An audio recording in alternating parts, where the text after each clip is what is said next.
There's a brutal truth most people spend their whole lives trying to avoid. People don't ignore you because you're weak. They ignore you because you're harmless. You've been conditioned to believe that being kind, agreeable, and emotionally available will earn you respect. But in the real world, in relationships, in careers, and power dynamics, the exact opposite is true.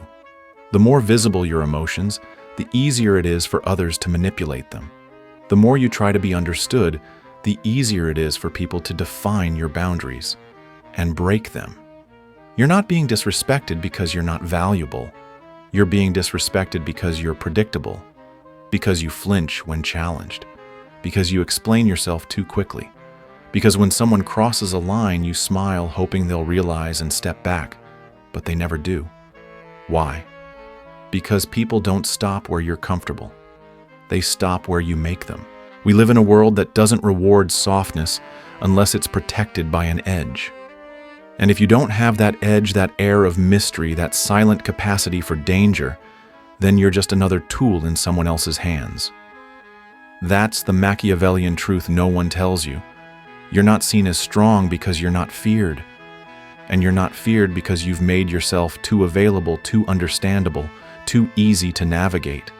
Every time you explain your intentions, every time you rush to make peace, every time you try to be liked first, you send a signal, I'm not a threat. And people don't respect those who pose no threat. They use them, they test them, they push them just to see how far they can go. But here's the shift. The moment you stop being emotionally accessible, the moment you stop bleeding on command, the moment you choose restraint over reaction, you stop being a tool. You become a presence. Not loud, but heavy. Not aggressive, but unreadable. And that silence is what makes people nervous. Because now you're not just someone in the room. You're the one they can't figure out. And in a world driven by power, what they can't define, they fear. You've spent your entire life being taught to be good, to smile more, to be approachable, to let your heart show, to give people the benefit of the doubt even when they don't deserve it. And what has that earned you? Politeness, maybe, but respect rarely. The world doesn't respect what it fully understands. It doesn't fear what it can predict. It uses it. Goodness, when too visible, becomes a weakness in the eyes of those who seek control. Because what's visible is predictable, and what's predictable can be managed, manipulated, and ultimately discarded. That's the cold truth. Machiavelli never said kindness was useless. He said it should be used strategically, not offered blindly. Because when goodness is your only card, you've already lost the game. Mystery, however, is another force entirely. It doesn't smile too soon. It doesn't rush to explain itself. It doesn't broadcast its motives. Mystery makes people pause, makes them hesitate, makes them tread carefully because they don't know what lies beneath your silence. And in that hesitation, you gain power. When you're mysterious, people project their own fears, fantasies, and insecurities onto you. They wonder what you're thinking. They question what you might do next. They prepare for possibilities that may never happen simply because they don't know. That's the beauty of controlled uncertainty. It's not about being deceptive. It's about protecting your depth from those who would try to reduce you to something manageable. A man who is unreadable is automatically respected not because he's dangerous, but because he might be. That word might holds power. It keeps people on edge. It forces them to approach you with caution. And in a world addicted to fast answers and emotional transparency, your restraint becomes rare and therefore valuable. Don't rush to be understood. Don't be eager to prove your character. Let your actions whisper while your silence keeps them guessing.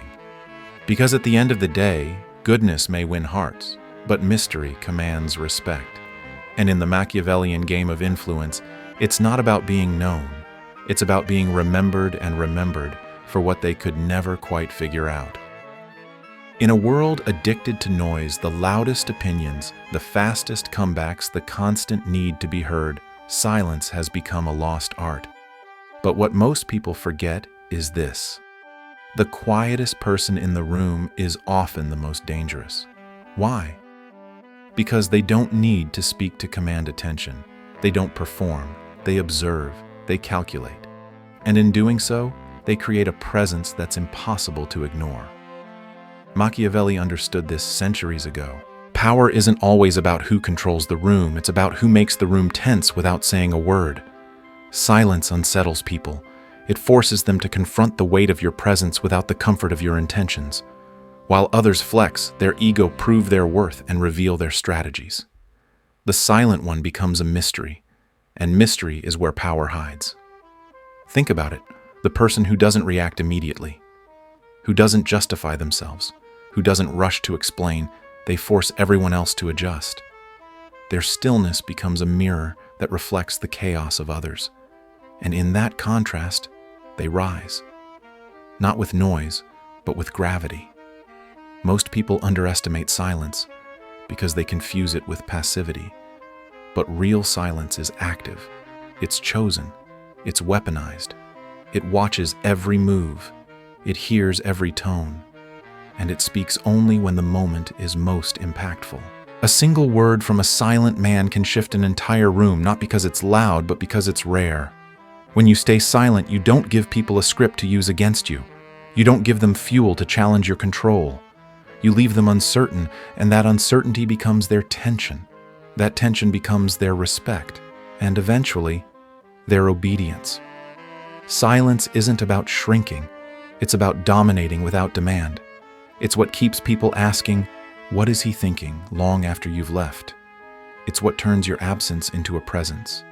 And that's what Machiavellian influence is really about, not shouting louder, but saying less and meaning more. Because true power doesn't announce itself. It's felt. It's noticed. It's feared in silence. The greatest form of fear isn't created by volume or violence, it's created by unpredictability. The unknown. The contradiction that can't be explained. That's where influence lives. When people can't anticipate your next move, they stop trying to control you. Instead, they begin to adjust themselves around you, carefully, cautiously, instinctively. Most people walk through life broadcasting who they are. Their moods, their triggers, their intentions all laid out for others to see. But the Machiavellian mind plays a different game. It understands that power lies not in being understood, but in being impossible to predict. When someone can read your every move, they can manipulate your reactions. They can plan around your patterns. They can win before you even know the game has started. But when your energy contradicts itself, when you smile one moment and disappear the next, when you're generous on Monday and detached by Thursday, people start to doubt what they know about you. And that doubt becomes your armor. You haven't threatened them. You haven't raised your voice. You've simply made yourself a question mark, and human nature fears what it cannot define. Unpredictability doesn't mean chaos. It means emotional control, so refined that even your inconsistency feels intentional. It's the strategic use of ambiguity. When people can't figure you out, they respect the possibility of what you might do. And that possibility forces them to behave better in your presence. Think about it, someone who's always calm and predictable is easy to take for granted. But someone who's emotionally unreadable, who might forgive or might vanish, demands attention, demands care, demands respect. Because if they push the wrong button, they might never get another chance. This is what Machiavelli meant by necessary illusion. You don't need to be cruel. You don't need to be reckless. You only need to be unstable enough to make others second-guess themselves. Because the moment they're unsure which version of you they'll meet today is the moment they stop testing you. And in that moment, you stop being a person they control and start becoming a force they fear. There's a moment in every relationship, romantic, professional, even familial, when you realize that your presence has been taken for granted, that your availability has become expected, that your patience is no longer seen as strength, but as something to be tested. And in that moment, the most powerful move you can make is to detach. Detachment isn't indifference. It's not coldness. It's controlled absence, a deliberate refusal to continue bleeding for people who only notice your worth when you're gone. Because here's the truth, people don't change when you explain. They change when you vanish. Your withdrawal forces reflection. Your silence creates discomfort. And in that discomfort, they finally recognize the weight you carried, because now it's missing. When you stop responding, they overthink. When you walk away without warning, they replay every word. When you don't return, they feel the gap, the vacuum left by your energy. And suddenly, you're no longer just a person in their life. You've become a consequence, a mirror they didn't ask for, but now must face. This is leverage, not through threats, but through absence. Not through anger, but through peace. When you no longer beg to be seen, when you no longer chase after clarity or closure, you regain control, not just over the situation, but over yourself. You become the person who chooses, not the one who waits to be chosen. Machiavelli didn't believe in fighting battles that didn't need to be fought. He believed in vanishing so that others felt the sting of his silence more than they ever felt the comfort of his presence. Because power doesn't shout. It removes itself and makes others feel the drop. The ones who have access to you should feel that it's earned, not owed. Your energy should feel expensive. Your presence should feel rare. And your absence should echo. That's how you shift the dynamic. Not with confrontation, but with distance. Because in the end, detachment isn't the end of connection, it's the beginning of self-respect. There's a reflex most people have when they feel misunderstood. They start explaining.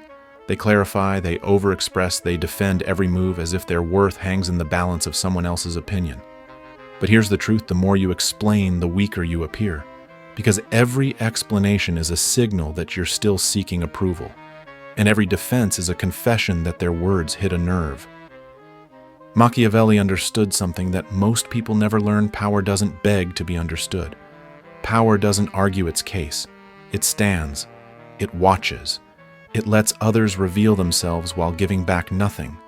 Because the moment you try to justify your actions, you surrender control of the narrative. You tell the world, what you think of me still matters. Think about it. When someone accuses you of being distant and you rush to explain your silence, you've just admitted they were right. When they challenge your decision and you over-clarify why you chose it, you've just handed them emotional access they didn't deserve. But when you stay composed, when you simply nod and say, noted, or say nothing at all, you force them to sit with their own discomfort. And that silence, that calm refusal to engage, it's more powerful than any defense you could offer. Because now they start questioning themselves. Did I go too far? Did I misjudge him? Why didn't he respond? And in their confusion, your position becomes stronger, not because you proved your point, but because you didn't need to. You see, the unreadable man is the most feared, not because he's hostile, but because no one knows what he's thinking. And without emotional access, people retreat. They hesitate. They respect your boundaries without you ever raising your voice. So next time you feel the urge to explain, don't.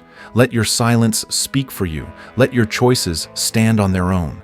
Because a man who doesn't defend himself is telling the world, I don't need you to understand me. I understand myself. And that is where real power begins, not in your words, but in your refusal to offer them. You don't have to be dangerous to be respected. You just have to be perceived as dangerous. And that perception doesn't come from threats, from yelling, or from flexing power. It comes from what people can't figure out, from what you hold back, from the possibility that if pushed too far, you might become something they can't handle. In a Machiavellian world, people don't test what they fear. They test what they understand. If they know, you'll always explain, always forgive, always keep the peace, you're safe to them. Predictable, contained. And that means they can push you without consequence. But the moment they can't read you, the moment you become emotionally opaque, they pull back. They think twice. Because now you're no longer safe. You're unknown. And the unknown is where fear begins. Perceived danger isn't about being cruel. It's about being calculated. It's walking into a room and saying nothing, and yet commanding everyone's attention. It's having no need to justify your silence, because silence itself becomes your presence. It's about being the person whose name echoes in people's minds long after you've left, not because you threatened them, but because they don't know what you're truly capable of. People fear the idea of potential more than actual force, because potential is limitless. It creates questions without answers. What would he do if I crossed the line? How far would he go? And when people ask those questions, they stop testing you. They start respecting you even if they'll never admit it. Machiavelli mastered this. He didn't lead with strength. He led with perception.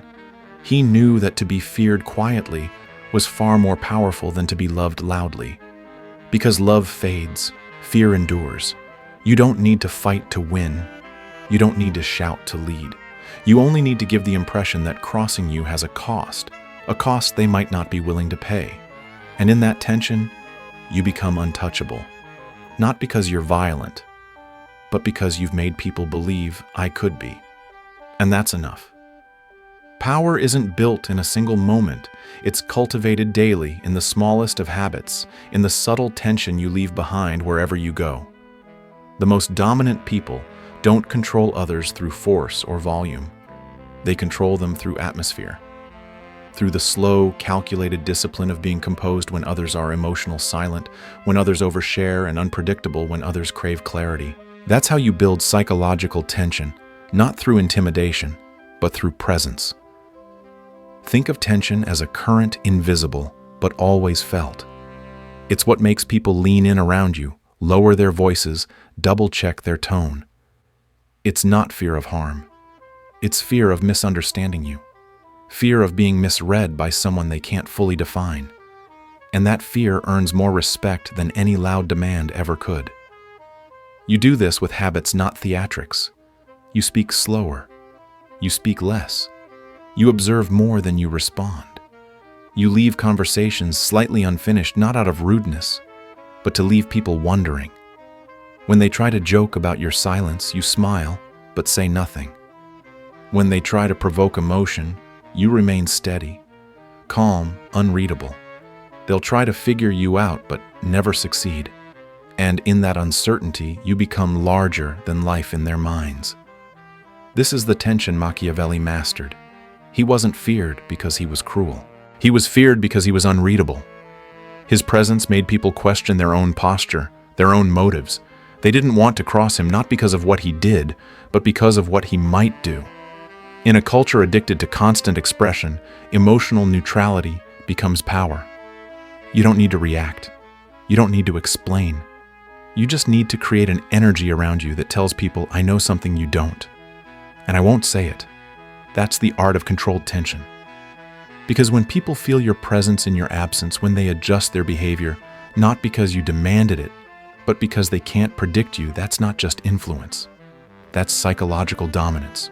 Quiet, calculated, unshakable. Real power doesn't shout. It doesn't demand attention. It walks into a room and changes the energy without a single word. That's the difference between force and presence. One relies on control, the other radiates it. Machiavelli understood this distinction intimately. He didn't teach men to dominate through aggression, he taught them to command through presence. Presence is the unspoken authority you carry in your body language, your silence, your timing. It's not about being loud, it's about being unshakable. While others scramble to be seen, you sit still and let their desperation define them. You don't compete for attention because you already know that the person who needs to be noticed is the one not truly in control. Commanding presence isn't about intimidation either. It's about stillness. It's about the pause before you speak, the calm when others escalate, the eye contact that doesn't flinch.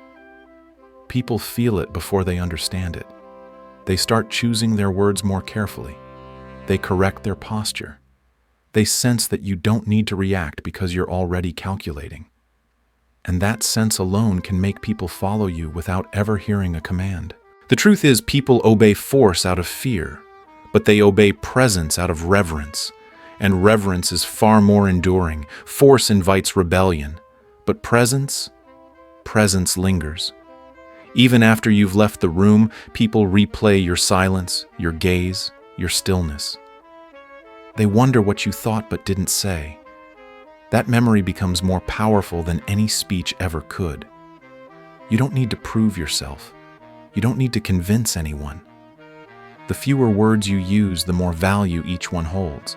And when people can't predict your next move, they begin to move carefully around you. That's not manipulation. That's mastery. So walk like every step is deliberate. Speak like every word is measured. Be the calm in the chaos. Because in a world where most people seek control through noise and dominance, your silence, your still composed, unbothered presence becomes the ultimate authority. Obsession doesn't come from constant presence. It's not born out of availability or reassurance or giving people all of you up front. It comes from distance, from the lingering sense that someone had a glimpse of you but not the whole picture, that something about you felt real and yet unreachable. That is where the mind begins to spiral. That's where obsession lives. Most people believe they need to stay close to be remembered. They think being seen all the time will make them unforgettable. But that's not how the human mind works. We don't chase what we have, we chase what we almost had, what was just out of reach, what disappeared before we could fully hold it. That's what keeps people awake at night. Machiavelli understood this deeply. His power didn't come from presence alone, it came from the strategic use of absence. He knew that when you vanish without explanation, when you speak less than expected, when you walk away before people feel ready, you leave a psychological loop that never quite closes. And when the mind can't close the loop, it keeps going back, replaying, analyzing, obsessing. This isn't cruelty, it's control. Controlled distance isn't about being cold, it's about being selective. You offer just enough presence to spark interest, just enough connection to feel real. And then you retreat, quietly, intentionally, and in that silence, your image grows. They start filling in the gaps with their imagination. They project depth. They romanticize restraint. They assign power to your mystery. Availability makes you common. Distance makes you rare. And rarity is the fuel of obsession. So stop trying to be fully understood. Stop handing yourself over like an open book. Be a riddle, a contradiction, a presence that's hard to define and harder to access. Let people miss you. Let them wonder. Let them reach for you and find only silence. Because the moment your absence carries more weight than your words, you've already won. That's not rejection, that's psychological dominance. And it's the reason some people will never stop thinking about you, not because you stayed, but because you didn't. In a world where attention is loud and respect is rare, the most powerful thing you can master is how you are perceived. The loudest person in the room might win the moment, but the one who speaks less, moves with intention, and remains emotionally unreadable commands the memory. This is the essence of true presence. It doesn't beg. It doesn't chase. It makes people pause. The key lesson here is simple but uncomfortable. Being good isn't enough. If your kindness is predictable, if your emotions are accessible, people may admire you, but they won't fear losing you. And without that tension, they'll take you for granted. What earns respect, loyalty, and even quiet fear is mystery control and emotional restraint. That doesn't mean becoming cold or cruel. It means learning when to speak, when to disappear, and when to let silence speak louder than words. It's about recognizing that your availability trains people how to treat you. The more you explain, the more they test. The more you defend, the less they respect. But when you simply observe, detach, and move in silence, you stop being someone they can control and start being someone they can't ignore. In daily life, this means respond less, reflect more, protect your time, withdraw with intention, let others feel the weight of your absence. Walk away without announcing it. You don't owe anyone your constant presence, especially those who only value it when it's gone. Because in the end, the person who can stay calm in chaos, who doesn't flinch, who doesn't chase, becomes the one people orbit around. Not because they're the loudest, but because they're the hardest to figure out. And in a culture that seeks to label and control, the person who remains unreadable becomes untouchable.